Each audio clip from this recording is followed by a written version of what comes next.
30% for diesel, and these were beyond the threshold, hence necessitating upward price adjustments of petrol and diesel in January 2026. Malawi first introduced the automatic fuel pricing in the year 2000, and it was managed initially by the Multi-Sector Petroleum Pricing Committee under the Petroleum Control Commission, PCC. And in 2008, following the enactment of the Energy Regulation Act number 20 of 2004, MERA assumed these responsibilities. However, for the past 3 years, from 2023, this has not been looked at. The APM was abandoned in favor of a fixed pricing regime, which proved commercially unsustainable. This shift resulted in substantial trading losses for fuel importers, limiting their ability to import sufficient quantities of fuel to meet national demand and remit levies such as the road levy and rural electrification levy, among others. So critical to the Roads Funds Administration and Malawi Rural Electrification Program, MAREB. So these were affected because the levies were not being collected. Now, consequently, inadequate road maintenance and construction, as well as limited rural electrification progress, were experienced nationwide. Minister of Transport and Public Works will share with us the state of our roads. Now, persistent foreign exchange challenges exacerbated losses among fuel importers. The Energy Regulation Act mandates MERA to compensate importers for such losses through the Price Stabilization Fund, PSF. However, non-cost reflective palm prices hindered MERA's ability to collect adequate funds for the PSF, impeding appropriate compensation efforts. Additionally, maintaining non-cost reflective prices created arbitrage opportunities for smuggling of fuel to neighboring countries. And the losses were estimated at 30% of our fuel. We are losing that to our neighbors. And this has also seen loss of our scarce foreign currency. Subsidization of foreign fuel demands and depletion of strategic fuel reserves. This has also been seen because of what has been happening. Now, in July 2024, that's when we saw the depletion of our fuel reserves in all our fuel reserves across the country. In Nzuzu, Lilongwe, and Luntha, our fuel reserves were depleted in July 2024 because of what has been happening on the market. Now, this obviously has brought the price adjustment has brought in torture to our citizens. This torture, the abandonment of the APM has brought torture to citizens. Members of the press, ladies and gentlemen, the former government made sure that they didn't give attention to what was supposed to be right. And the former government led the scarcity of fuel, which triggered long fuel queues at gas stations. Motorists spent days at filling stations to get fuel, and that's a torture to Malawians. Poor people in the villages could not have maize flour, where they are using diesel in their maize mills, and because there was no fuel, therefore they could not have the flour that they needed. So prices soared on the black market. Patients could not be transported to health facilities because of lack of fuel in vehicles. Work productivity went low as people spent more time at filling stations than offices. So it was shameful to see even our members of the diplomatic corps queuing for fuel. It was very shameful. So the government exposed Malawians to that kind of torture and stress.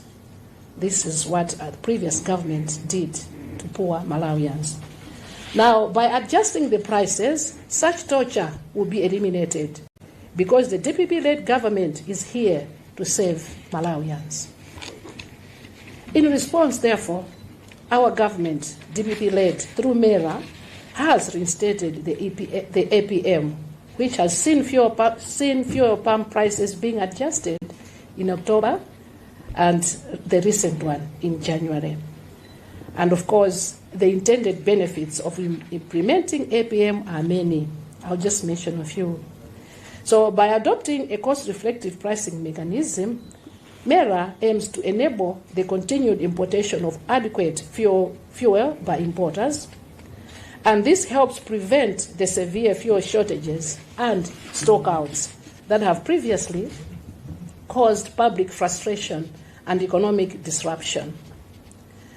Artificially low or fixed fuel prices created opportunities for fuel smuggling, leading to the loss of scarce foreign currency and depletion of the country's strategic fuel reserves, as mentioned above. Realistic pricing will therefore curb this malpractice and protect the nation's foreign exchange resources. Our Minister of Foreign Affairs will talk more on the issues of Forex. Now, price adjustments using APM will allow for the proper remittance of levies collected from fuel sales, which are essential for funding critical projects, as I mentioned earlier on, road maintenance, and of course, rural electrification, also as mentioned above. Now, the use of APM will eliminate or reduce borrowing requirements, freeing up government funds for other priority activities. The mechanism is formula-based. It's not just decided upon, it's formula-based. Import cost plus margins and plus taxes. That's what informs the pricing, the new pricing. So making price adjustments more predictable and transparent in the long run. Now, in addition, the move towards cost-reflective prices aligns with conditions and policy recommendations from the international partners. Minister of Finance will talk more about that, and which can facilitate negotiations, obviously, for new programs. In the long term, the government is fulfilling its manifesto, and in doing that, they will implement the National Transport Master Plan, because we realize that current heavy reliance on the road transport has resulted in high logistical costs and huge demand on fuels. So, for example, it is in the government's plan to consider introducing other means of transport. Minister of Transport will talk on that. So, reaching that, members of the press, ladies and gentlemen, with these remarks, I would like to thank you for your kind attention. Thank you.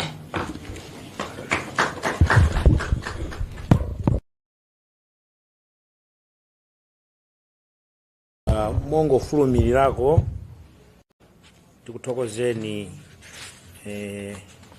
Honorable Dr. Jean Matanga, a minister athu oona nkhani za magetsi ndi za mafuta komanso za migodi. Ndingo kugawana nda Malawi mawu anu amene mafotokoza mchizungu pang'ono pokha mundilole nditero. Munayamba ndikupereka ulemu kwa Minister a Finance Honorable Joseph Mwanamveka amene ali pano, komanso a Minister Ajabi Muhango oona nkhani za mtengatenga. Mawu anu amene mugawana nda Malawi tiyankhule nchichewa pang'ono. Nkhani ndi yakuti mafuta akwezedwa. Mafutawo akwezedwa kuchokera pa 20 January 2026. Kukwezedwaku kuli motero kuti petulo wachoka pa 3,499 kwacha pa lita kufika pa 4,965 kwacha pa lita. Diesel wachoka pa 3,500 kufika pa 4,945 kwacha pa lita. Nkhani ndikumafunsa kuti kodi zimene zachitika bwanji. Ndiye uthenga umene apereka a minister motumidwa ndi boma. Izi zachitika chifukwa chakuti mitengo imene timagulira mafuta kuchokera kunja, mitengoyo nayonso yasintha ikukwera. Komanso transport imene timanyamulira mafutawo kuchoka ku Gombe kapena kuchoka ku Dar es Salaam kuchoka ku Beira kudzafika kuno, nawonso nawo akwezanso. Komanso nkhani yayikulu ndi nkhani ya ndalama yakunja. Popeza kuti mafuta amene timagula ndi ndalama zakunja, kuyipezanso ndalama yakunjayo kumakhalanso kuti kovutikira ndi kumakhala kuyipeza mokwererapo. Ndiye popeza kuti boma linayika ndondomeko kuti kuchokera ku bungwe la mera adziona nkhani imene ya mafuta ayi kuti ikuyenda bwanji, kusonyeza kuti mafutawa asamakhale kuti atheratu mdziko muno, komanso adzipezeka pa mtengo wabwino woti Amalawi adzitha kukwanitsa. Imeneyoyo system imeneyo amayitcha kuti automatic pricing mechanism, APM. Osati APM wa His Excellency Professor Arthur Peter Mutharika, ayi, uyu ndi automatic pricing mechanism imene imanena kuti ngati zinthu zinatifotokoza zija mtengo odera transport kaya madolawa zikangokwera mopitirira 5%, ndiye kuti akhale pansi awunikireso. Ndiye izi zinachitika nchifukwa chake mwaona mitengo imeneyi. Mbuyomu zimene zizo sizimachitika. Ndikati mbuyomu ndiye ndikunena boma lapita lija, kaya nchifukwa chachani, kaya nchifukwa cha ndale, kaya nchifukwa chachani, koma sizimachitika. Zidakhala zikuchitika mwina makwezedwewa anakakhala omanti omverererapo, koma chifukwa sizimachitika anangosiya basi osamapanganso yani. Chifukwa chimenecho kwapezeka kuti tsopano ndalama zomakagulira mafutawo zinatha, sizimapezeka. Anthu amene amapereka mafutawa kuli ngongole yokuti alipidwe ndi boma, ndalama kunalibe. Komanso mu ndalama zimene zizo zimene timatikagula mafuta, mmene mumakhalanso ndalama zina zogwiritsira ntchito yokonza misewu. Muonanso kuti ndalama zimene za misewuzi kunalibenso ndalama zimenezi. Ndiye mwaona mmene zikuchitikira misewu yathu yoti ukanika kuti ungayendemo. Chifukwa chachani? Ndalama zokonzetsera misewu sizimapezeka. Komanso magetsi, kuli programu ya Malepo imene imadaliranso magetsiwo kuti akonzedwe kuti tikafike kumudzi ndi magetsi amene ndalama yake imachokeranso kumafuta komweko, ndalama imene yonso simapezeka. Ndiyeno kuona kuti tikufuna kuti dziko lathuli mafuta adzipezeka, osati dzipita makagula mafuta pa black market. Komanso kufuna kuona kuti tikakhala ndi mafutawo, anthu amayiko ena, chifukwa amayiko ena ngati mayiko anzathu tandikana nawo, kumapezekanso kuti mafutawo kwawoko amapezeka kuti ndiodula, kwathu kuno kumakhala wochipa. Ndiye zimene amapanga iyo amabwera kudzatenga mafuta ajo mapanga simago kumapita nawo. Tikapanga masamu ndiye kuti mafutawo 30% ya mafuta amakhala kuti samakhala Malawi muno, amakhala kupita kunja.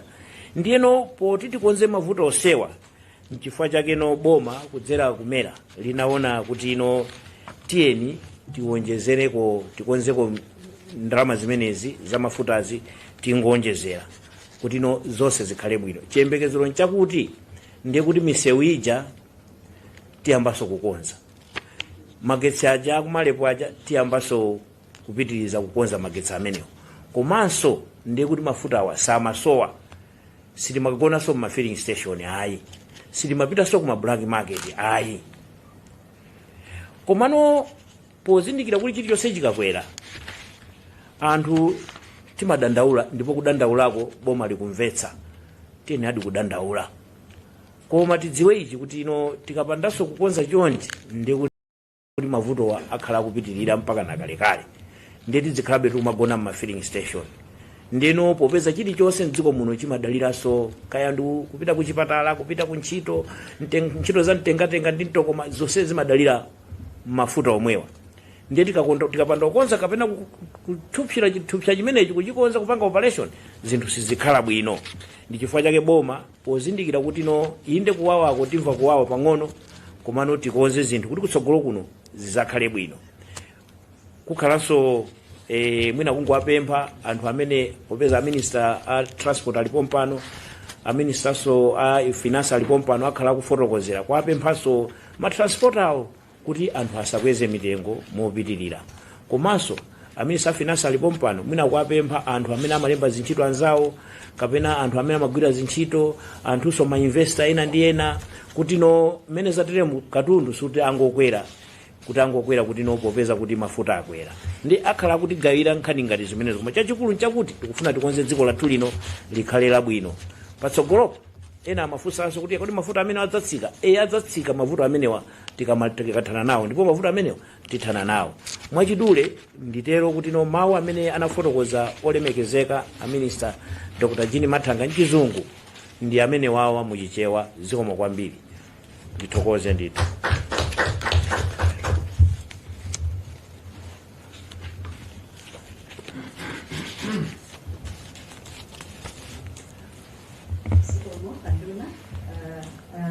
energy komanso anthu information kufotokozera bwinobwino motsatana kuti nkhani za mafutazi zikuyenda bwanji mdziko muno chachitika chani.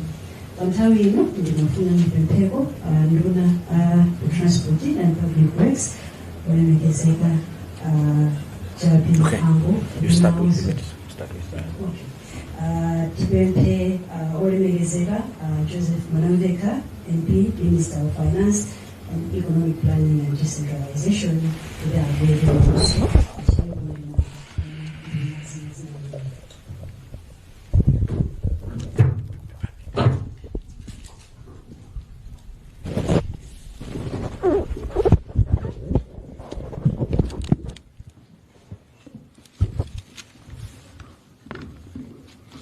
Chiwamba mndilole ndipeleke ulemu kwa nduna azamagesi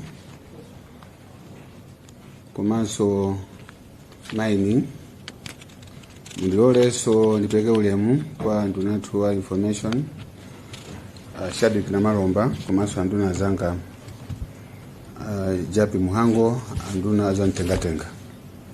Ndipeleke ulemu kwa ma-PS athu amene pompano, ndipeleke ulemu kwa ma-government officials amene muli pano, tokozenso anzanga azolembalemba amene muli pano amene mwabwera mwaunyinji, kuthokozeni kwambiri. Ineyo chimene ndipeleke ningopereka ma-figures kuti mwina mpanga appreciate kuti kodi chifukwa chani mtengo wa mafuta ka petrol o diesel wasika. Ningopereka ma-figures. Ngambe chonchi anena kale anduna azamagesi Dr. Jean Mathanga kuti mitengo watu ya mafuta petrol ndi diesel analosika kwambiri. Tisanakweze mtengo. Inioni mboni kuti petrol watu analipa 4,499, pomwe diesel 83,500 per liter. Panthawi yomweyo so tikatenga mitengo ya maiko otizungulira, titenge ku Mozambique mtengo wa petrol 5,300, ambiri mwaifiri kamapita mwina ku Luntha tikachoka padeza tupita kuncheu tipite pauje nisibali filling station amati ya bomba mtengo wa mafuta petrol unalipa 5,300. Ndikubya aina mwaifiri tagula ku mafuta mina 5,300.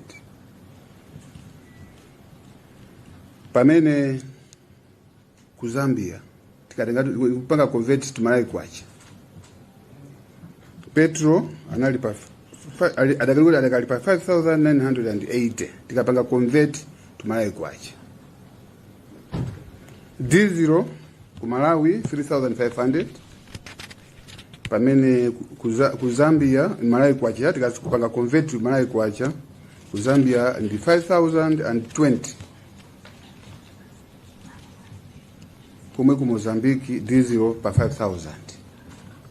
Ndiye mutakuona kuti mitengo yathu ya petrol ndi diesel inali yosika kwambiri. Chifukwa chake anena ndunaje kuti choli kuno mtengo wathu nali wosika mapezeka kuti ma transporters ochokera ku Mozambique amabwera kuzagula kuno mafuta. Komanso ma transporters athu akamapita ku Mozambique akamapita ku Tanzania amagulira tu mafuta kuzalisa tanki kuti apite nawo abwerere nawonso kuti fauta amazo kuti kutakagule kunjako ali wodula. Chifukwa chake import bill kapena ndalama zomwe mafuta amene takhala tikuyitanisa kunja anakula kwambiri pafupi 48%. This is the total amount of fuel we are importing. Just to give you a picture, in 2019 mafuta wonse tikaphatikiza petrol ndi diesel timaitanisa maso kuphatikiza Nokima ndi PIO, it was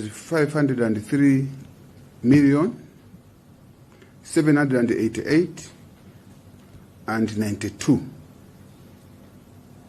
liters. I repeat, 503,788,092 in 2019. Kumamini tukuyankhula pano in 2025 as of end of December mafuta amene aitanisidwa ndi 743,658,322 liters. Ndiye mtaona kuti takhala kutanisa mafuta ambiri kuyerekeza ndi mafuta amene timagula 2019.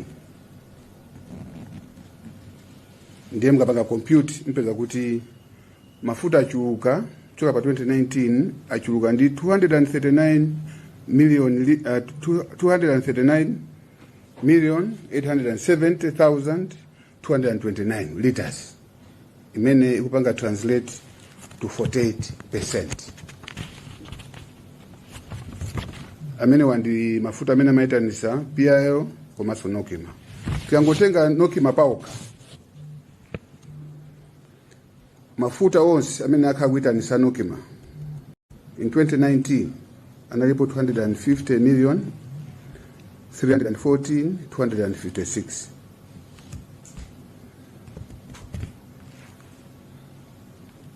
Pamene in 2025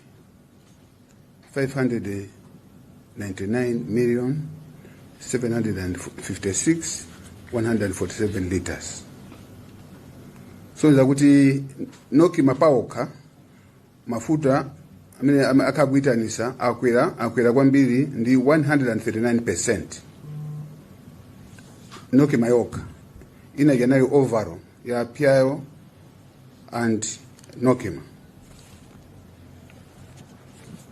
And chifukwa yoti mafuta akwera amene tikuitanisa kunja chifukwa yoti ambiri ungatani namu kuti aku Zambia aku Mozambique akamabwera mathika kuno mafuta chifukwa yake demand yakwera. Ndi chifukwa cha ichi ndikuti Malawi timapanga subsidize maiko ozungulira. Koma ino ndine ni mboni kuti Malawi ndi maiko ozungulira nafe tikatengera GDP kapena GDP per capita. Malawi is a small economy. So ndikuti Malawi mapanga subsidize kunkhani ya mafuta maiko ozungulira nawo. Ndiye fuso kumafusa. Is that sustainable? Singati kuti zimene zipitirire singati kupeza suma singati kuti pasa mavuto ngati ziko.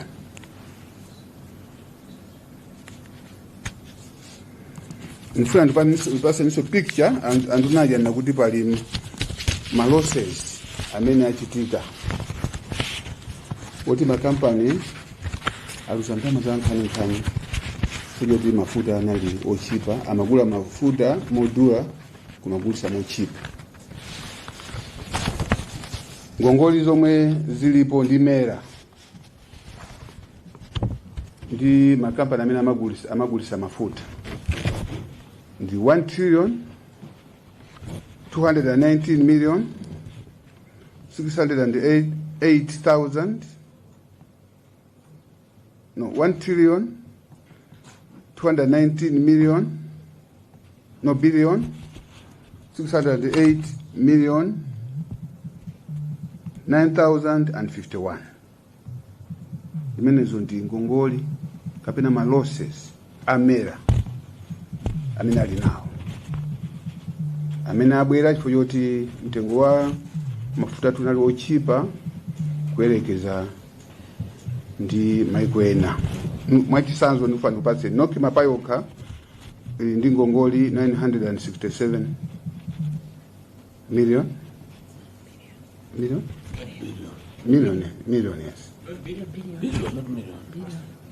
No, it's 1.2 trillion. 967 billion 967 63 billion. Ngongoli mene ya Nokima. PIL is a private institution, 227 billion. Mount Meru 15 billion. Simso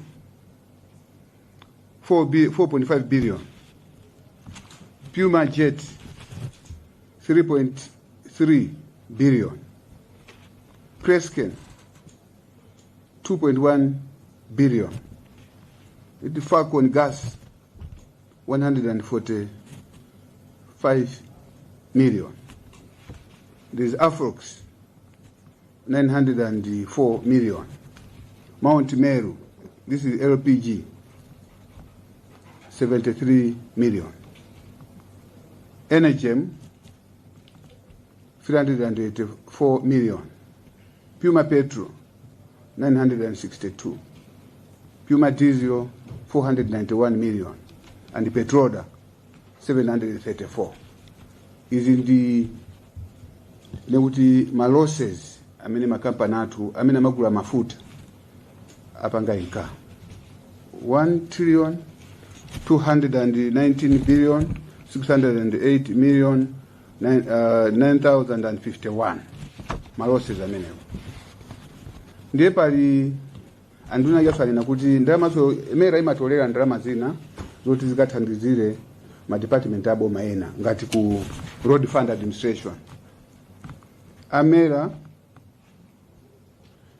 sana lipile road fund administration, road levy 243 billion. Ifake mukona miseu sima konzedo. So a road fund analibe ndalama samatolera kupyolera ku Mera kuli ngongoli ya 243 billion. Marep, Malawi Rural Electrification Project 123 billion. Ngekuli Malawi Bureau of Standards 5 billion. Strategic Fuel Reserves 17.5. Ngekuli carbon tax kuli meneko outstanding amount 6.7. Ngepali reconstruction levy 38 billion. So zose tikaonkesa zonse zipita kuti ndalama zomwe sizimapita ku department aboma kuti akazikagwire ntchito za chitukuko ndi 593.2 billion kwacha.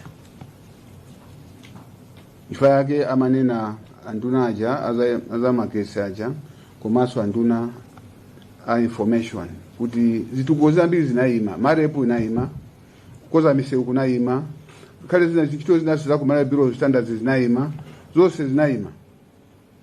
Chifukwa choti mtengo wa mafuta watu unali wosika. So mafuna kupase ni picture imene kuti mukhale nayo mungoziwa kuti ifajani mitengo yatani yakwera. ndiye kupita kisogolo ananzanga jakuti tukhulupira kuti mmene mtengo wakweramu 1 ndiye kuti mera yamba kumatolera ndalama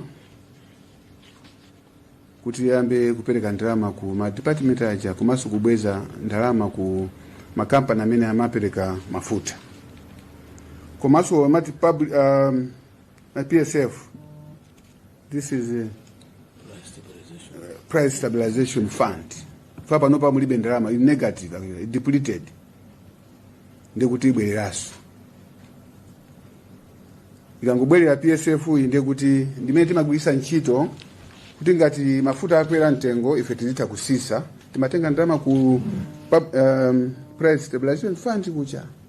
Fake mwana kumbuyo kuja mitengo yathu inali osika kuti timagwirisa ntchito PSF. Ndiye kuti tiyambaso kukhani ndalama ku PSF kucha kuti tipange cushion volatility ya kukwera kwa mitengo. Komanso mungatanena mabugu ena boma akhakulandira ndalama zawo. Komanso zitithandiza kuti bill yathu ya yoita na mafuta kandi petrol or diesel isikasi. So niza kuti tisevaso foreign exchange. Ni kuti tikepesaso ndalama za kunja zimene tinaononga kugula mafuta. Omwe mafuta akenawo timapereka amagula ndi anthu akunja. Ni kuti tiseva ndalama zimene zonso. I know ukhala ndifunso kuti kodi nawo kisogolo chikhala bwanji. Ndakhala ndikumva ndithu mukufunsa kuti kodi kisogolo chikhala bwanji. Amalawi mwatani. Ningoyankhapo mwachidule. Choyamba tikuona kuti cholinga chathu kuti economy ipange stabilize. Mitengo ndithu mene kuyambiramu ikhale kusika. Komanso tikaseva foreign exchange palingira zambiri imene tikugwirisa ntchito kuti tikhale ndi foreign exchange. Tikamana kuti foreign exchange tifuna tikhale nayo yokwanira. Ngati panopa nonse mukuziwa kuti kugulisa kwathu kwa Fodia sinapanga ndalama zambiri. Kupyolera mina kumbuyo uku anthu mile amene amagula Fodia amagula ma dollars kapena ndalama yakunja. Koma ambira amagula makwacha. Tose ni mboni. So tikunena pano onse ogula Fodia alimberedwa makalata. Kuti mukababwera kuzagula Fodia kunoko mbweleseratu madola zimuzagule. Palibe suloti mkangongola kumaye konkuno mugule Fodia ai bwelesani foreign exchange muzagulire. Komanso tazwa kuti pala makampani ambiri amene atumiza zinthu kunja, soya, nandolo, tea, coffee, koma ndalama zisizi kubwera. Pomwe ife marekodi tinawo. Falesa akamatumiza zinthu kunja amafira mafomu timati CD1 forms ku MRA. Nditi kukamba panopa MRA, Reserve Bank, komanso Minister of Industry and Trade, Minister of Industry, Business and whatever. Tikutagulana manja kuti alesa mina natumiza kunja ndalama zosibwere. Satumiza sozina pokapo ndalama zimene natumiza zitani zibwereso. Palingira zosiyana. Tiseva nditu malo osiyana mene tifuna kusekuti foreign exchange. Tikangotero ndiye kuti mtengo even wa mafuta uchepa. Chifukwa kukwera chifukwa cha black market rate. Chifukwa official rate yathu ili pa 1751 pamene parallel rate ili panopa I think 3,800 or 900 ikupanga appreciate. Tikangopanga close gap imene hii kuba muona so mitengo china ili yose kupatikizapo mafuta akala kusika. Ifaka andunaja information komanso ine jana kuti tipaka choteka kuti mitengo ifike pena baki ibwerere tigwisa ntchito pia mati PSF ya price stabilization kuti mitengo mene utani ubwerere. Koma choyamba tibweze ngongoli ziyatakamba zichi. chachiwiri tioneseseze kuti madependement ya chitukuko isaime iyayi fa cha mwina choti fyo athu ndiwo chipa. Komanso tionesesa kuti munganena kale kuti mitengo mwina isakwere kwambiri. Tikuziwa kuti tikukamba pano mitengo yambiri apakakale factor in the black market rate. Zambiri anapakakale factor in the black market rate. Ndiye sikuembeza kwambiri kuti anthu akweza futi anapakakale factor in. Nanga simena magulira zindu piolera black market. Ede mapano patika peza madoa zipita ndio peza kuti so auje na CFTC competition and fair trading akhala pa ground kusonza kuti anthu asangokweza mosayenera kutenga advantage chifukwa ati mtengo wakwera. Komanso ifeyo ngati unduna takambiranapo ndi amene amatithandiza kupasa ndalama za cash transfer kuti 1 ndalama kenali ochepa, 2 pakhaleso anthu ambiri olandira. Ndiye ndi osangala pano kuti kuyankhula kwathu ndamene amatithandiza ndamazo ndithu atipasa zochuluka. Ndikhulupirira kuti pa nthawi yake honorable minister wa agenda honorable Mary Navicha azapanga communicate chimene tikuchita kumbali imeneyi. Komanso posudwapo mpano pati nayimisa nkhani ya nifi chifukwa kunifi kunali phwando kumene kuphwando anthu amangotenga ndalama ngati khane ulira chanika Christmas. Ndeti nayimisa pano pali bize kutolera ndalama akutipasa ndiso maripoti kuti minaso mukumva kuti ndalama tikutolera pompano paso mumva mugamba kuti tikamba kungongoza ndalama tapasi anthu. Izi ningochwapo zochepa zokha ndizambiri ngati boma pali njira zosiyana zimene tionesese kuti tichepese mwina ululu kwa anthu. Komanso posula mpano mona kuti ma interest rates athu chiongola zanja za mabanki tionesesa kuti ikisike kuti anthu azitha kutenga ndalama osati kulinifi kokha azitha kupita ngakhale ku mabanki kupita kwina kulikonse kuti akatenge. Choncho tikuyembekeza kuti mitengo isiga kubya kuti kukwera kwa mtengo uku ndi temporary chifukwa ifeyo ngati government tika ma program oyenerera kuti amalawi asanze kululuna lonse tigwira ntchito usana ndi usiku ndi anzanga amene tinawo kunoko kuti imene zitheke. Ndikubya kuti amalawi atimvesa chifukwa chani mitengo chifukwa sinali choyenera kuti tizigula mafuta azingopita maiko ena. Ndikukumbukira wina kama manduza titaima padeza wakabaza chito yake kabaza samanyamula anthu amangugula mafuta pa filling station nepadeza kugula maji chigubu chake ndikagulisa ku Mozambique ndikubwera so kuzatengaso jiuje kuzatengaso mafuta ndikupita kene ndimeneyo basi andi wakha kumapanga ndalama akuya kuti waditu wamanga nyumba yake yabwino bwino fanya chimene ndimene tikukana kuti imenezo zisapitirire mafuta amene tikupeza ife azigulisidwa malemo muno zigulishidwa malemo muno. Ndikutenga amene nali nawo ndayankhula mchichewa kuti amene ali kunja ko satimve kuti kodi ife tikutani. Komanso ndangopanga stick kuma figures our technical people atipasa is what is in the ground. Tapanga check ni not mera tapanga so check ndi nokima komanso PIO. These figures are real. Thank you very much. Okay.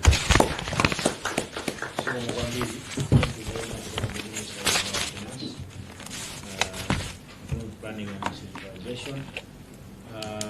At this juncture, let me invite the Minister of Transport and Public Ways, and then later on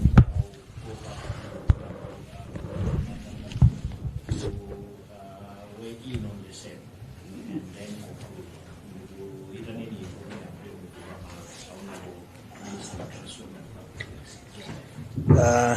Zumwambili anduna azofalisa nkani ulemo anduna aza mafuta kumaso magezi kumaso kunaku za migodi ulemo anduna aza chuma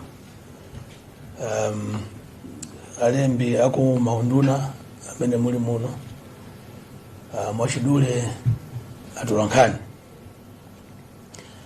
ndikhulupirira mmene zalankhulira nduna zonsezi uthenga wafika ndithu, chifukwa afotokoza mwachimvekere, chifukwa chimene chapangisa kuti mtengo wa mafuta usunthidwe kuti ufika pamene wafika lero. Ife kumawa kuno mmene ndikubwera kunomu nali msewu wa Mchinji, ndimakaona kuti msewu umene uli bwanji, chifukwa chokuti anthu akudandaula kuti msewu yaonongeka. Ndiye ndimatenga nthawi kummawa ndiye ndira msewu choncho for me to appreciate kuti kodi tikamati msewu yaipa mtundu wanji. Amene mwayenda kwa msewu opita ku Mchinji masiku apitawo munthirira umboni, mundikhalira umboni kuti msewu wakumbika kwambiri. That was one of the roads that was very resilient that many years ago. Koma lero lino chifukwa chonena kuti panalibe ndondomeko zenizeni zokonza msewu ija kumbali ya maintenance, misewu yathu yonse yaonongeka. Misewu tili ngati nyumba, ukamanga nyumba chaka nchaka umayikonza, kapena pachaka kamng'alu pang'ono timakonzapo, cholinga choti nyumba zikhale bwino nthawi zonse. Kusatolera ndalama za fuel levy, mmene mwa iwo muli road fund, road levy, kwapangisa kuti misewu yathu yonse yaonongeke, chifukwa choti a roads authority amene ali ndi ntchito yokonza misewu analibe ndalama zoti azikonza misewu. Ndikhulupirira mwamva nduna azachuma akupereka manambala kuti mmene tikulankhula lero lino ndalama zimene zikanapita ku misewu kuti zikonza misewu 243 billion sidatolere. Chifukwa chani? It was because of indecisiveness ya utsogoleri wapita uja. Choncho chiganizo chapangidwa kuti tipange recover, tikuyamba so one pano. Ndinapita ku Mangochi ndimanena ndi anduna aza information, ndinapita ku Mangochi pa 21 December. Kuchoka kuno kuti ukafika ku Mangochi ndenda 5 hours. Leo lino I'm told kuti ena napita ku Mangochi kumweko 7 hours. That's the state of our roads. Ndrama mene titolere mene mafuta akweramu ku nduna za transport utanza kuti msewu utambezo konza ndiye ntchito yakula. So you can imagine a backlog ya 3 years kuti tikonze ntchito yatulubwa ni ntchito yochoka kwambiri. Ndinena izi kufuna kutira mphongo kuti kukwera kwa mafuta kunachedwa. Mafuta kanenda akwere 3 years ago. Koma tsogolera nthawi imeneyo amakati kupanga ziganizo akuti akuopa. Lero fo chama nthanza athu aja taposta mafuta akwere kamozi mochulukirako ndiye zowawa zachuluka. Koma malawi tapempe kuti avale zilimbe. Adanena anduna azofalisa nkhani kuti isafika nthawi maybe the next 2 years tikakasusa zipanga stabilize kuno bwino mtengo usataniso uzatsika. But for now let us accept kuti sicho nditi sicho ndimene tikhale nayo ngati funa tikonziso dziko hili for dziko lathu alonongera kwambiri. Akonze dziko hili si anthu obwera ayayi ndifano wake anoke ndikunena inu ndife kuno ukunkwata ndolama nayo kuti amvetsetse. Chifukwa chake Professor Peter Mutharika ankanena nthawi tupanga kampeni ija kuti dziko ilitu laonongeka kuti tisalikonze you need 2 years ansamabisa yayi mbebene chili thauja nduna zanga muda zindikira umboni tikaona tili kunja tafika nkati petaona kuti kandi sizafika poteropa nde wina ndi nzake tonsefe limodzi timange malamba nyengo tiduse ikhala yowawa koma nyengo yabwino ikubweranso dziko lilikonza okonza utsogoleri wathu profesa Zapita Mthalika nduna zawo komanso amalawi wonse akufuna kwabwino. Ndinofuna ndipite pamene pa olemekezeka nduna kuti tiyeni tithandizane president athu kuti akonze dziko hili zomwe kwambiri.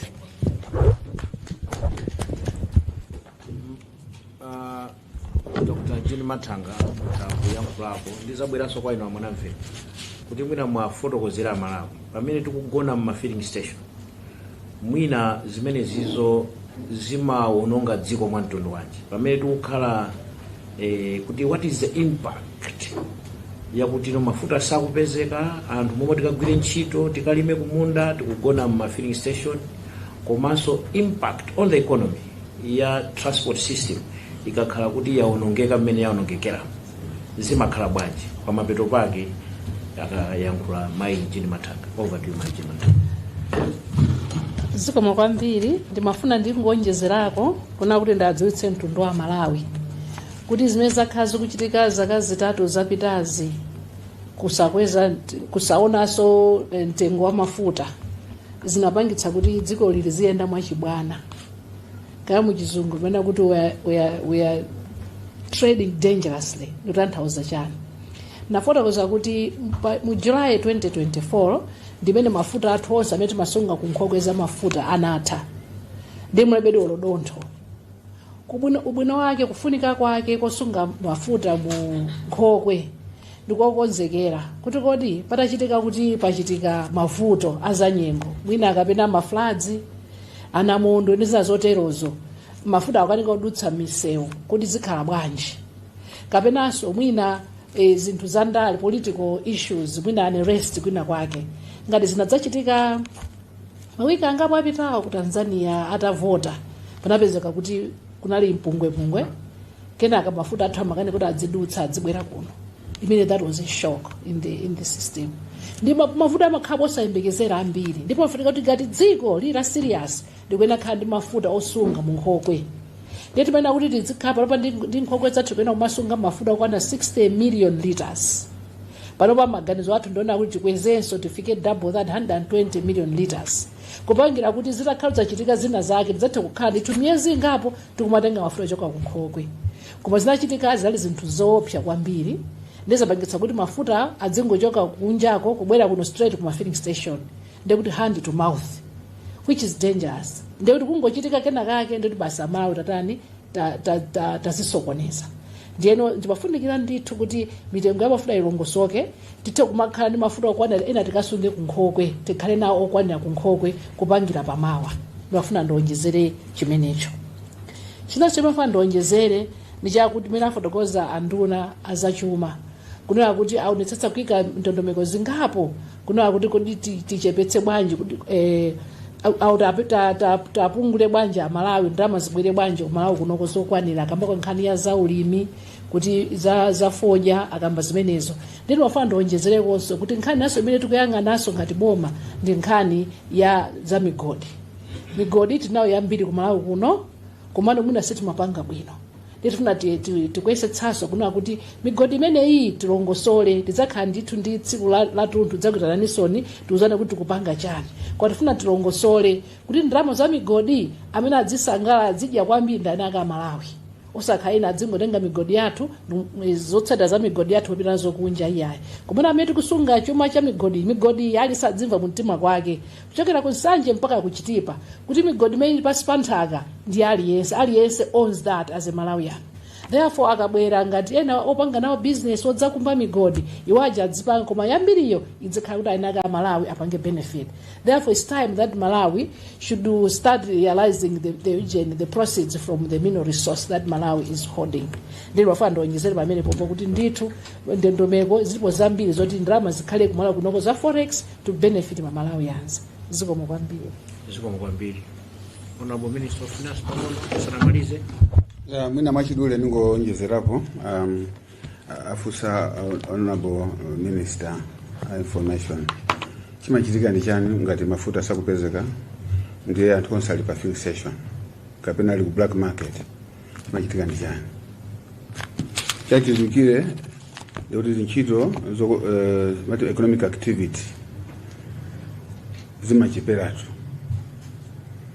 for ambiri amakhali ku palaini ambiri sapitaso kuntchito pa maminibasi sayenda anaweza chitikapo ndithu maminibasi osapita anthu osanyamula anthu kupita ku ntchito.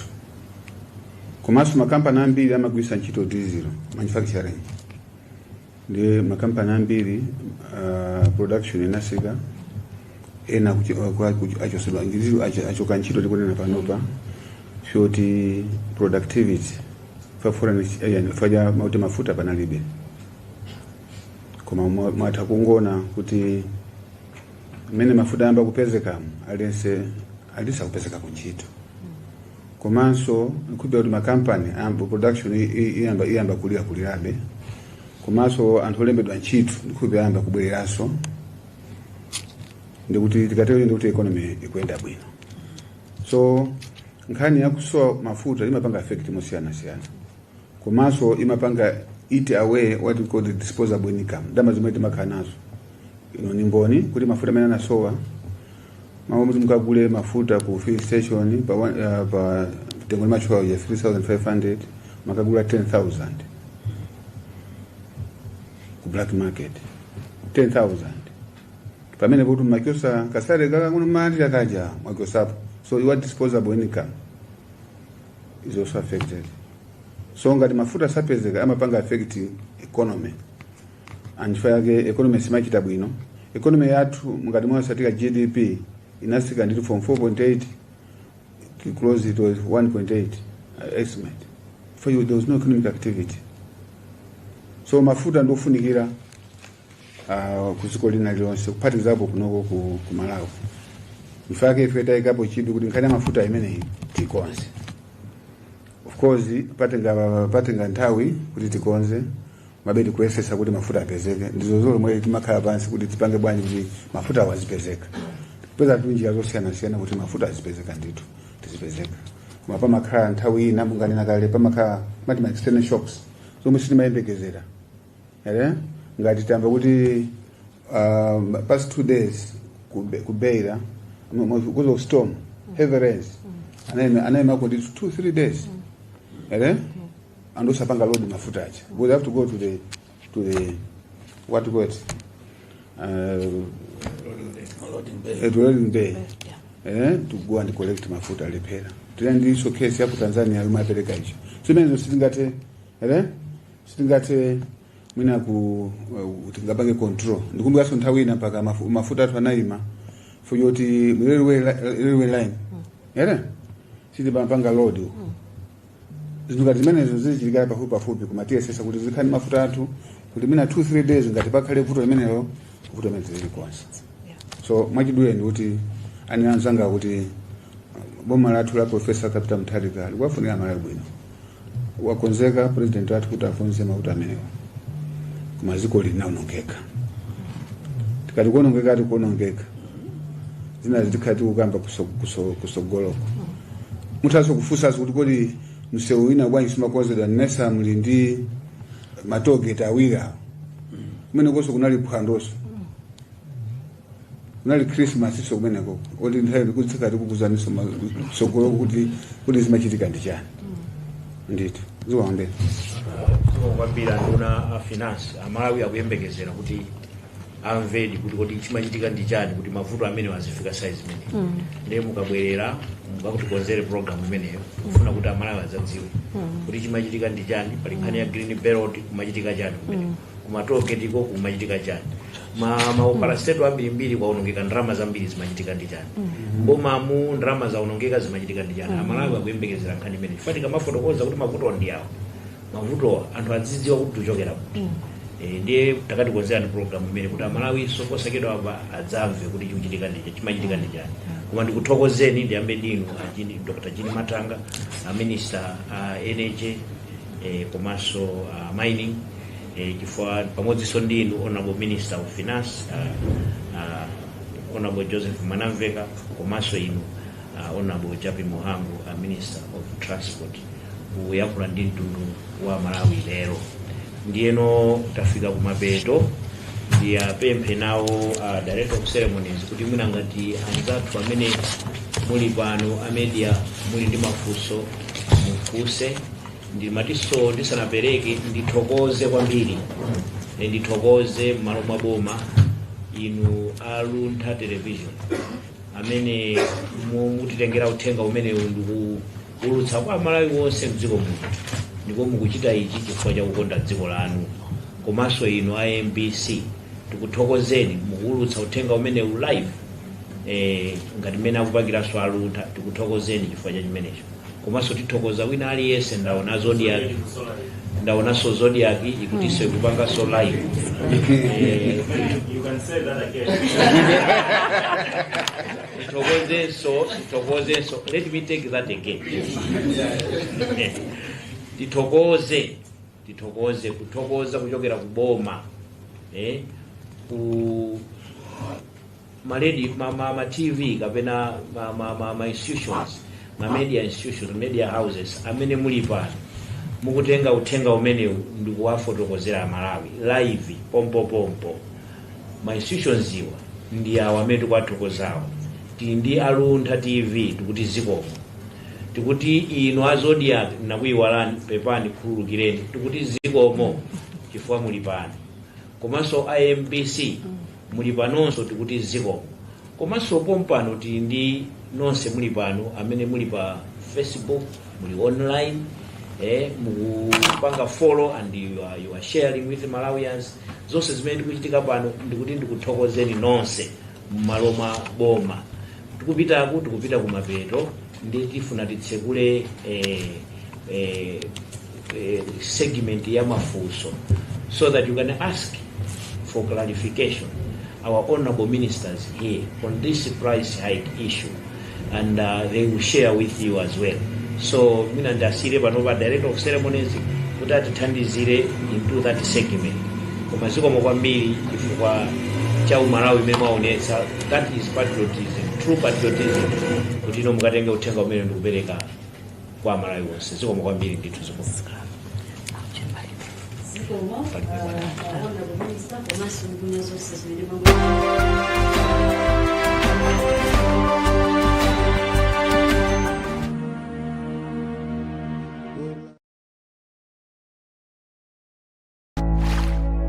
Luntha Television, bringing wisdom into your home.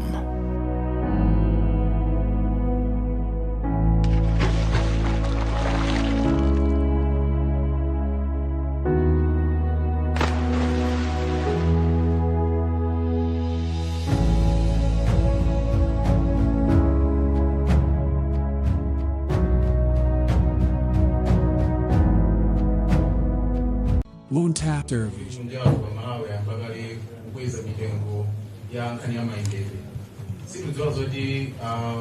Pamene mukufuna mukonzeso muchite zotani chifukwa ambiri akakweza mitengo noti makhala zoti ndiyokhazikika.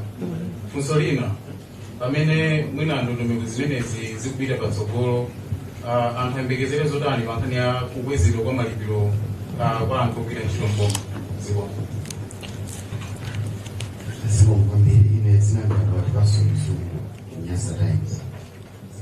Pamene press briefing inali mkati pa social media makamaka pa WhatsApp, Facebook, anthu akawapanga security story ya Daily Times yalo pamene akuti fuel prices Malawi kuna highest in Africa. Then mwafuna ningo kuchokera kwa ile kuti mina mkipasa clarification kuti kinongamu Egypt are we the highest kapena daromu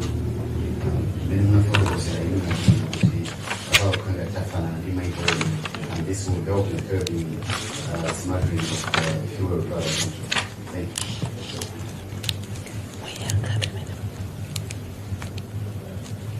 Honourable Ministers, my name is Alex Banda. I work with Zodiac. I wanted to find out, immediately when APM demand got into power, not the pricing mechanism, he immediately said, I have adopted back to the automatic pricing mechanism. Wanted to find out how much has so far been remitted to the ECF now that you said the previous government had abandoned. That's the first one. The second one was also to G2G. You said you have resorted to a different kind of purchase of energy. We're talking about diesel and petrol.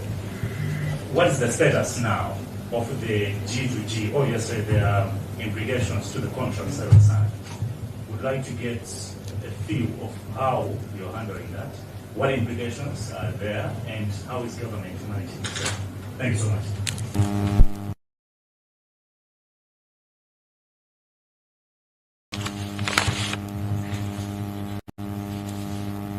Sono kwambiri olemekezeka ndunazati ndinangani ikinawo kuchokera ku ITM Online TV kusulangalipira kwa anduna azaineke muzina chimwe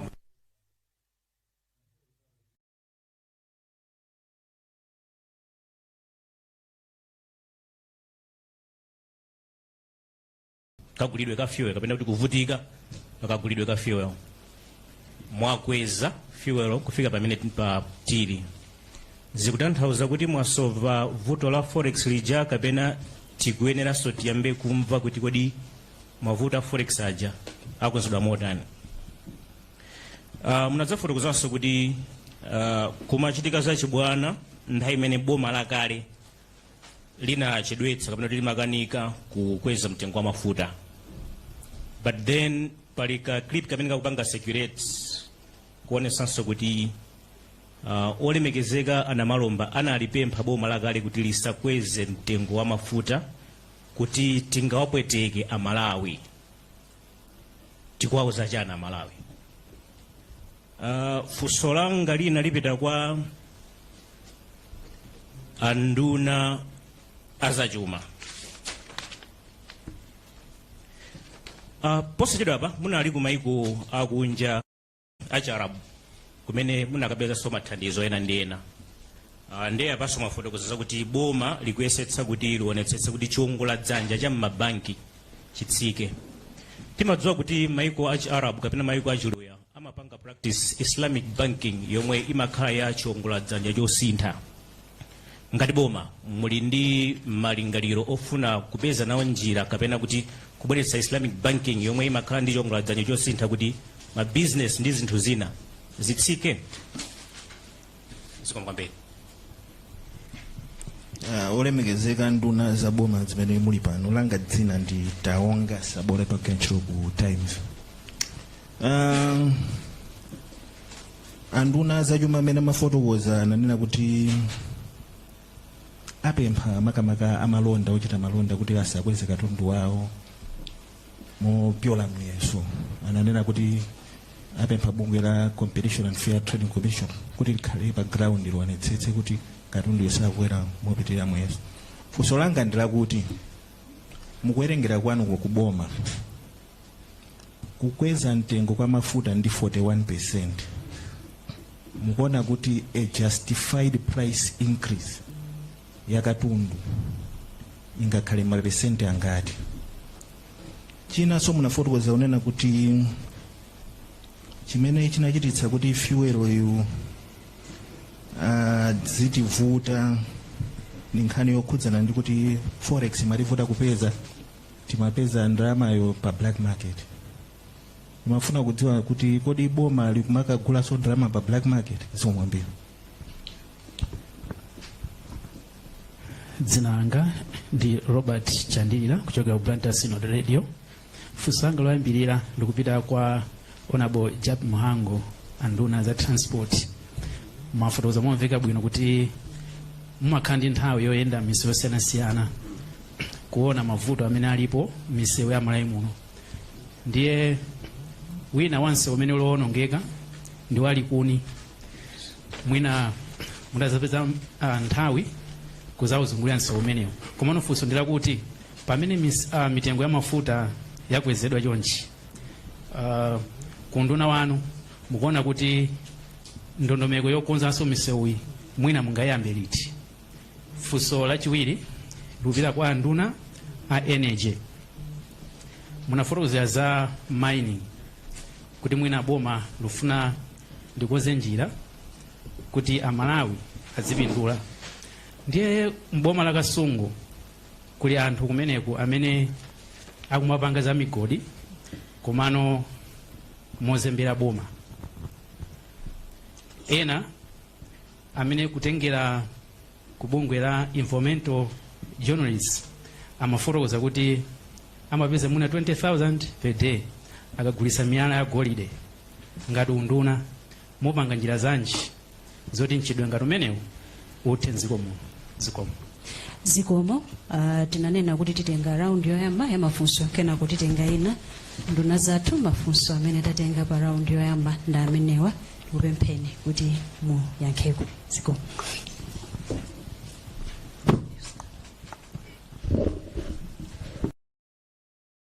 tikuyembekeza kuti pamene kwacha yathu ikubwerera mchimake, pamene tikukhala ndi foreign exchange yokwanira, ndikuti black market yenda closer to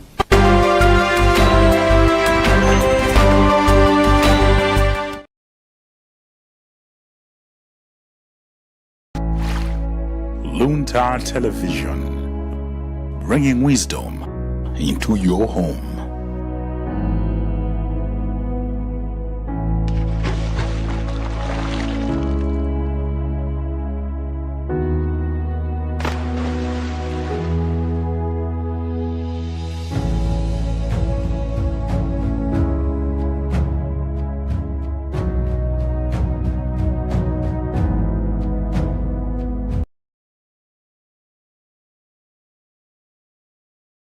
Luntha Television stands as an autonomous faith-based broadcaster with a national and international reach. Experience the difference with Luntha Television, where innovation meets experience. Our dedicated team, backed by cutting-edge technology, ensures seamless execution and unparalleled results. Luntha guarantees credibility and professionalism in all its endeavors and services. We offer, among this, production and broadcasting of jingles, music videos, narratives, documentaries, press services and programs on location or outside, live broadcasting of mass and other church functions, government or NGO functions, and political rallies, creation and broadcasting of special programs, sponsored content, sports and entertainment, and advertising for small, medium and large enterprises. All services are offered at competitive prices. Tune in daily to catch Luntha Television on Zuko on channel 51, Starsat channel 474, Star Times channel 474, Topstar 474, Kriye 007, Go TV on channel 807, Azam.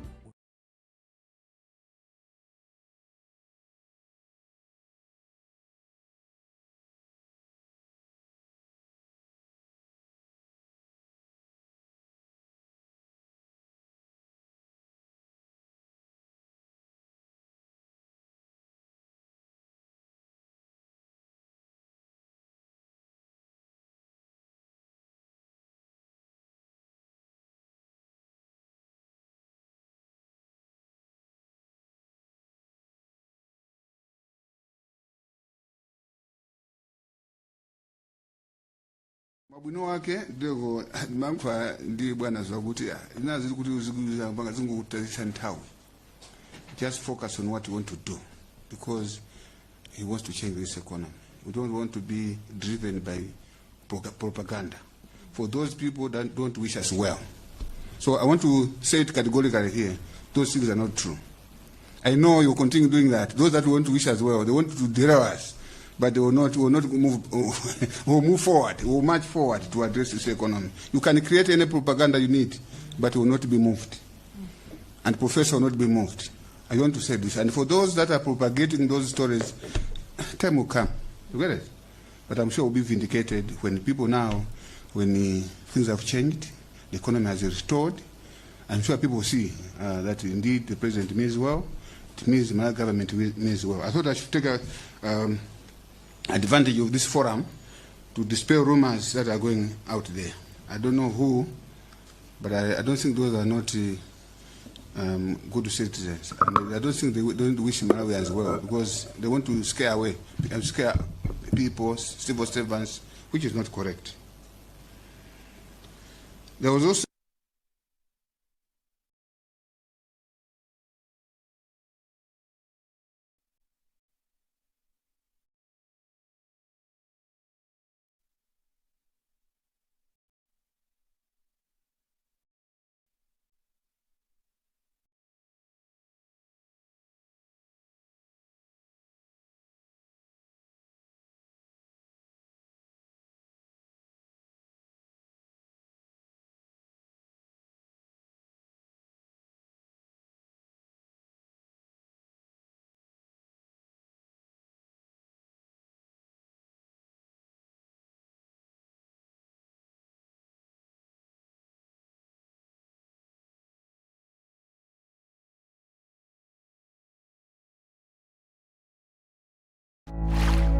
Luntha Television, bringing wisdom into your home.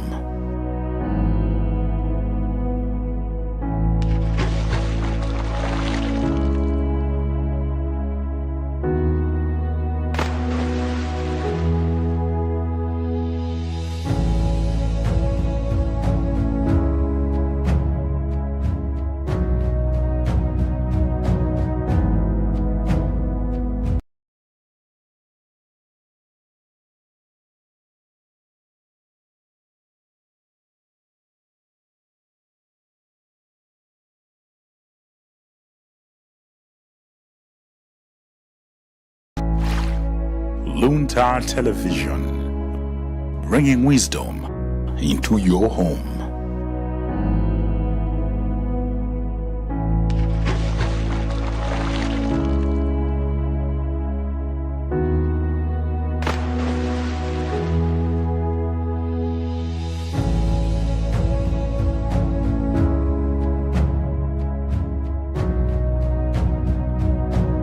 Luntha Television stands as an autonomous faith-based broadcaster with a national and international reach. Experience the difference with Luntha Television, where innovation meets experience. Auto-educated team, backed by cutting-edge technology, ensures seamless execution and unparalleled results. Luntha guarantees credibility and professionalism in all its endeavors. But I'm saying I'm ready to discuss that technically, for those that are willing to do so. The same applies to actually Zimbabwe. The dollar is much stronger because there is a dollarized economy. Actually, the price there is $40.58 per liter. I have the information here with me. Tanzanian shillings, the price there is 2,778 Tanzanian shilling. You can also do the conversion. You have to know the kwacha, Malawi kwacha exchange rate to Tanzanian shilling for you to get the right price there. Similarly, the Metcash. For Metcash to Malawi kwacha is 83.57. I've done the computation, so it's not true. I said I'm ready to engage anybody who is interested to do that. So that's not true. How much has gone to PSF? The answer is we have not started because we're already in deficit, by the way. That's what exactly. But now we're starting from zero. Starting from now going forward. We'll start from negative. Negative, yeah. It's negative. That's what I said exactly. It's negative. So it has to move from negative to zero, then start moving up. So there's nothing at the moment we are collecting, but I'm sure now going forward, I think we'll make sure that we achieve that. Fuel sustainability. What we're going to do, the availability of foreign exchange. I thought I've said I've alluded to that, what needs to be done. As I've said, we have, to me, it's also about priorities. You will see that we have fuel now. The reserves are improving because we have taken fuel as a priority. Foreign travel. That was supposed to be a president will go. Even virtual, where they said, even the organizers say you can even come virtually. We still want to travel, want to go there. So what we have done is we are saving. We think is needed the most. That's what we are doing. You have asked about our trip to Gulf region. We got the Gulf region. We went to Kuwait. We went to Kuwait Fund. Also went to Qatar. I would say that it was a very successful trip because we have specific commitments.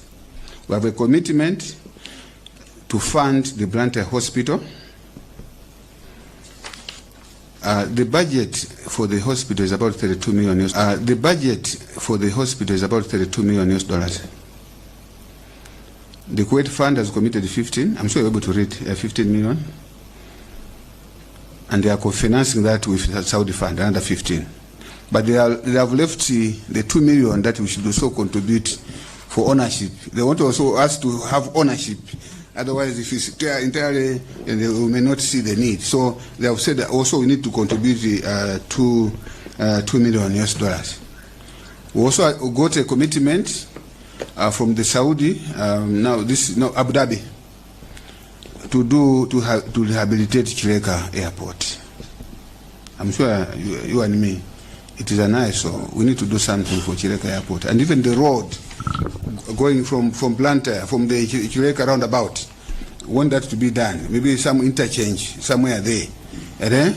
So that also the Abu Dhabi Fund, they have said they are going to look into that. In fact, they were asking us to do application. What we are doing is, after the meeting, if they tell us that you need an application, immediately we'll sit down and do an application there and then, and submit.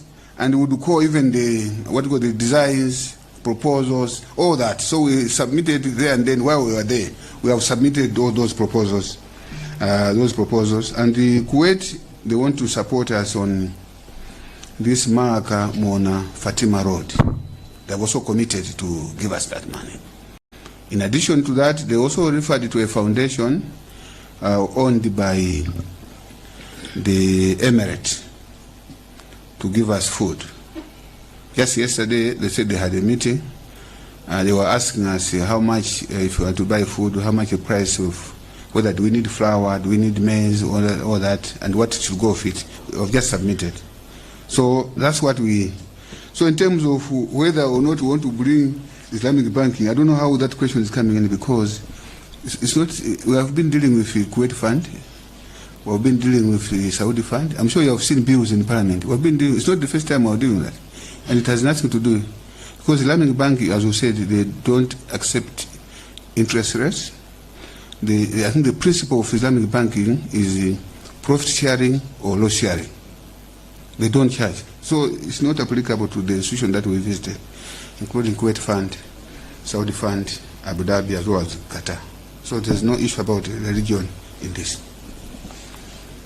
And my good friend Taonga, you want to say, what is the justifiable price of goods and services? I'm sure you agree with me that there's no price, single price. It varies from commodity to commodity. You get it? There are some who are purely local. The foreign component is not there. Am I right? There are some, there's more foreign component. They use a lot of foreign components. You get it? That they'll be they may not be affected with this. You get it? So it varies. I can't give you a single price for all the commodities. It's impossible. You get it? But as I've said, we'll monitor. We want to make sure that when people are charging, they need to give a reason, reason why they have done the adjustment, and they'll be discussing with the relevant institution, Competition and Fair Trading. Then there's the issue, and you also did ask whether do we buy also black market. I've said no, we don't buy, we go through the banks, but also because of scarcity of foreign exchange in the banks, they also charge plus, when you establish a rate of credit, they are pricing that goes with it, arrangement fee, commitment fee, and also a premium. So we don't necessarily trade at the official rate. because we are using what we call letters of credit. That's the issue. Thank you very much. Thank you very much. There was a question from Zodiac. Yeah, G2G. Where are we with G2G contracts? Let me mention here, as directed by our president, as you know, Tabanga migrate from G2G to open tender system. Now on G2G contracts, we only had 2 contracts signed with the government of Oman and UAE.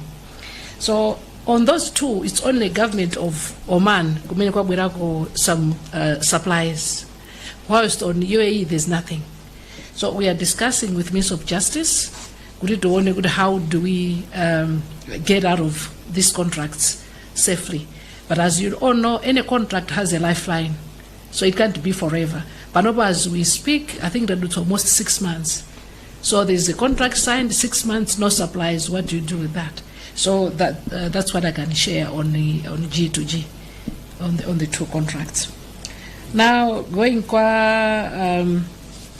Luntha CCP, you talked about gold mining.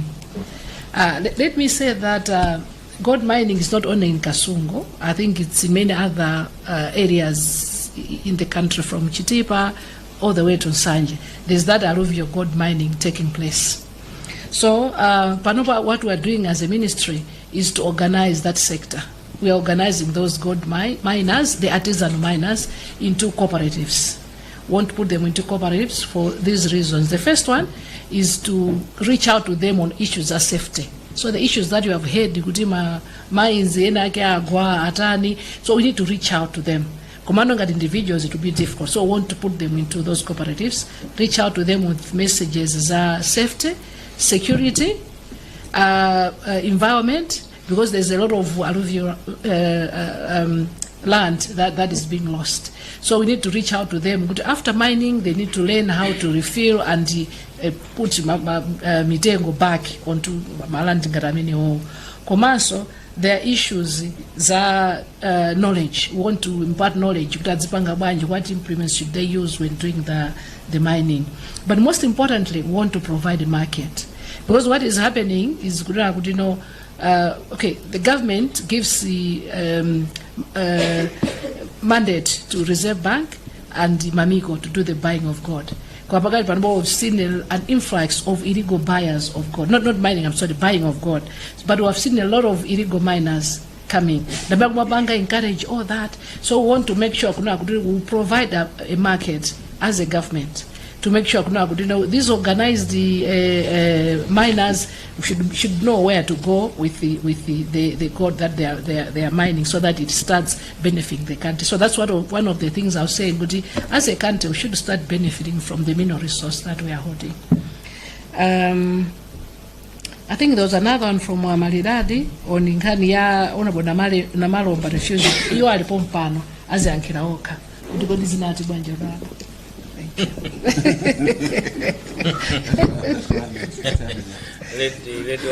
Should I respond? Oh, okay. Maliza ndikamaliza kayasikiranka umukwanira atseka. This one. That's a political question. I think mafunso lobula ko in this and remote in addressing that, I may want to touch on one or two other questions. Mitengo ya transport kukwera. Normally mafuta kakwera, that is expected. What matters is the level of adjustment. Choncho ifenga tukunduna, supported by the Competition and Fair Trading Commission.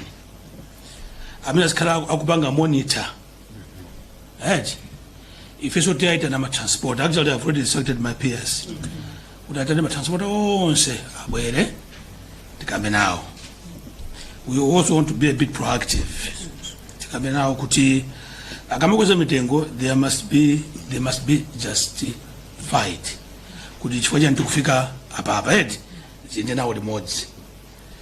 So izozo ku ministry tipanga anamalomba analankhula mu parliament kuti fona limomo ndizo nali gulu menero yasaziyankire woka ayankire ife takhala kuno lero tiwankankhania kukwera kwa mafuta ndi boma siwotsusa ati kuno boma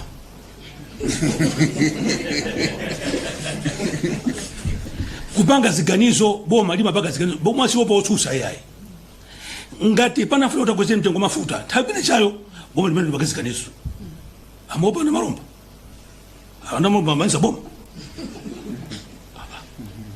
namalomba amapanga sasa izufuru wawo lagula kuma ziganizo limapanga chani ndi boma ndife tupanga ziganizo kuluka ndisiza namalomba yayi boma la professor Mpita Mtalika kupanga ziganizo kuti ziko lisute lifike babwera tukuva net abwana miseu nanka kale kuti tu miseu ine ndimayenda msewali kuni ndapita wakati kuzo mene ulili choncho as we put together a program yokoza miseu metu amba kupanga collect the road levy miseu semene onongambiri mene ili very critical tipanga prioritize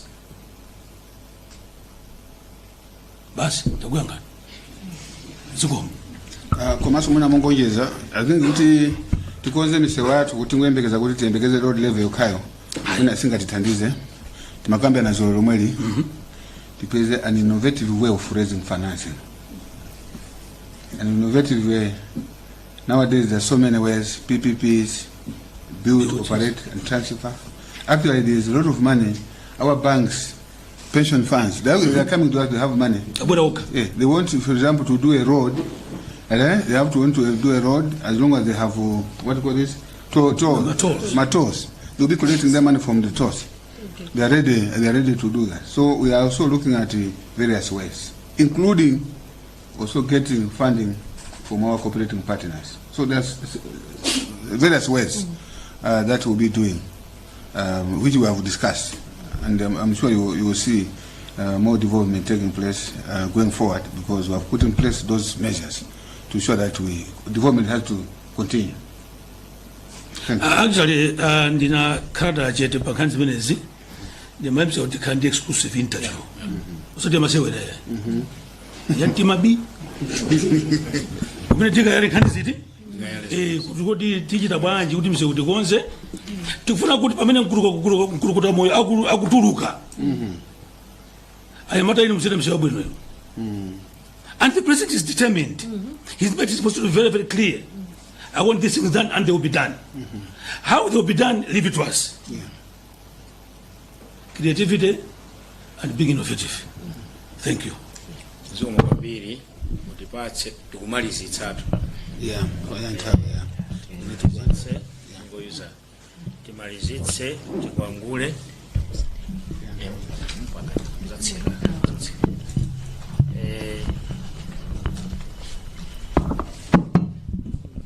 Ndikuthokozeni ajabi muhangu aona kuondia nkilafuso limeni nakayana.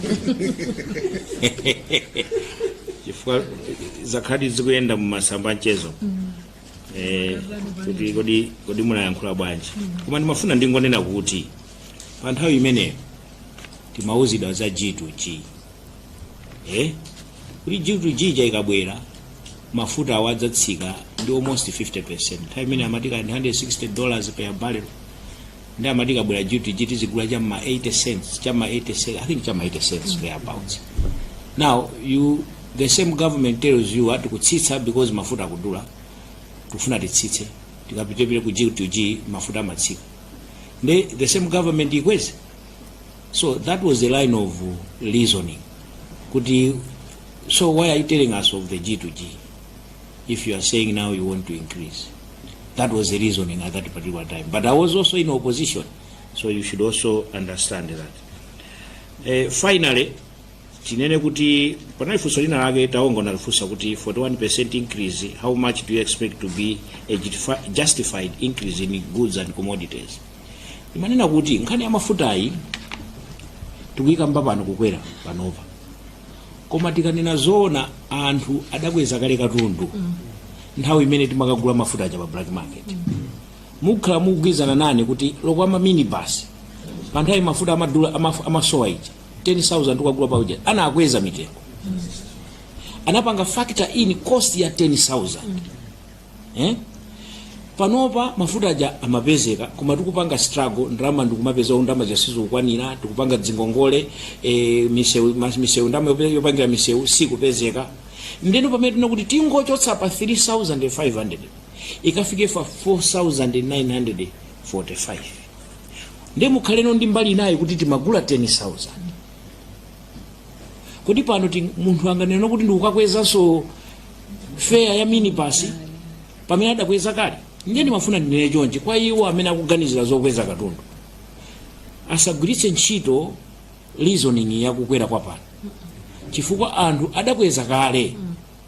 Tikhale ndi umunthu, palibe chifukwa chokwezeranso katundu pano. Pakhale nkhani zina zokwezera katundu, koma isakhale nkhani yakeyi, chifukwa tingoyerekeza pano padakangu tingoyerekeza kuti ndondo mafuta ake samapezeka ndeti magula be pa black market ati 10,000. Lero nkumafika tsiku la lero adakakwezaso, adakakweza mitengo ya zinthu, chifukwa adakweza kale nthawi adakakwezaso aisa adakakweza chifukwa mtengo adakweza kale pa nthawi imene. Mwina mwaka adakupanga factor in ka inflation, maybe inflation imene ikuyenda inflation, koma osati kukweza kwakuti chifukwa chonde kwabwera 41% ya fuel. Timatiti lero kuti no tauzeso amene akupanga business, there is no justifiable reason whatsoever to use the 41% to increase your prices of your goods and services. Ziko mkwambiri, because I'm just a Minister of Information, but the Minister of Finance is here. Maybe what I'm saying you can agree. Is it? Thank you very much. Titokoze kwambiri ndiye kumapeto peza kafika kumapeto mafusa jana chuluka ndiye mutu watisire pompo chifukwa cha nthawi ndende apemphe amene anatitsogolera mayi Mathanga kuti akuangule ndikhulupirira kuti sokumeneko mwamaliza kale kumeneko kapena pali china chofuna kuyankhula ngati ayi ndikupempheni mumalize ndithu zikomo kwambiri.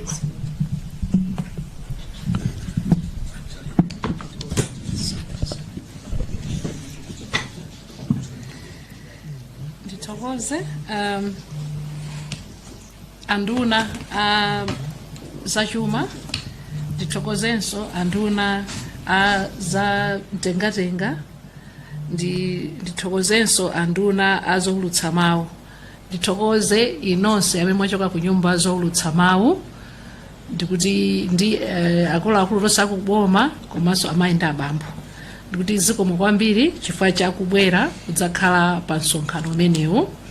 Ife ngati boma timathokoza nthawi zonse tikakutana ninuyo a nyumba zoulutsa mawu ndi makanema mumabwera mwa unyinji wanu, ndikuti zikomo kwambiri. Ifeyo ngati boma sitingathe kufikira kwa Malawi tokha, timadalira inuyo ndiyeno pakamwa pathu potiyankhulira, ndiyeno ndi chikhulupiriro chathu kunena kuti zonse zimatakambirana pano zikafika kwa Malawiko ndendende metaneneramu, osati kuonjeza kapena kuchotsapo. Chifukwa ndichofunika kwambiri kuti ife ngati atola nkhani, let's be responsible, let's love our country. Chifukwa kusokonekera kwa zinthu zinaso kumachitika chifukwa cha ife olemba nkhani, muna kuti toyitike munchere tsabola kera kankuononga tikalole kuti zikafike kwa Malawi imene zililimu. Nthawi inoyo si nthawi yona kuti muna tiyambe kukokana, it's too early. We're only 3 months into the new era, so let's allow the new government kuti ipange zimene nakulonjezani kuti Amalawi dziko lathu likonzekeso tikhalenso osangala ngati kale.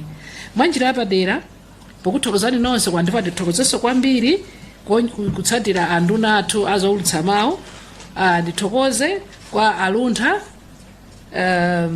Luntha TV, Zodiac TV, MBC TV. Ndikuthokozani kwa padera chifukwa mukutipeletsera uthenga umenewu mwaulere mosapereka ndalama. Ndikuthokozani kwambiri mwasonyeza umunthu umenewu ndiye Malawi, zikomo kwambiri. Pakafunika kuti pena tiponyepo kena kake timatero paja, koma panopa mwalola kuti zitero tikuti zikomo kwambiri, zikomo kwambiri tathokoza. Ndiye kwana tona tonse tinabwera tikuti zikomo kwambiri, Ambuye atidalitse tonse, zikomo.